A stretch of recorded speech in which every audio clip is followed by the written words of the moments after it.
Hi everyone. How are you today? Let's learn English conversation with me. 12. Asking about fees. Do you have any other questions? I want to know about fees. Which fees? Overdraft fees.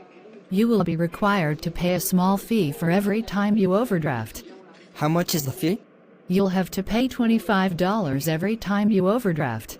That's a small fee? It should stop you from overdrafting. You would think it would, but it most likely won't. Can I help you with anything else? That's it for today. Thank you. Do you have any questions? Tell me about fees. What fees are you referring to? I want to know about overdraft fees. We charge a small fee every time you overdraft. How much? For each time you overdraft, you have to pay $25. That's not a small fee. You shouldn't overdraft. That's for sure.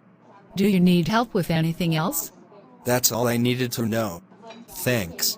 Would you like to ask any questions? I need to know about the fees. What kind of fees?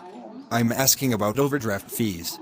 You have to pay a small fee every time you overdraft. What's the fee? The fee is $25 every time you overdraft. How is that a small fee? That fee should keep you from overdrafting. I'll say. Do you have any more questions? I don't need to know anything else. Thank you. Thank you for watching my videos. Please subscribe, like and share to channel Dan Sreyoun in order to get more video. Thank you.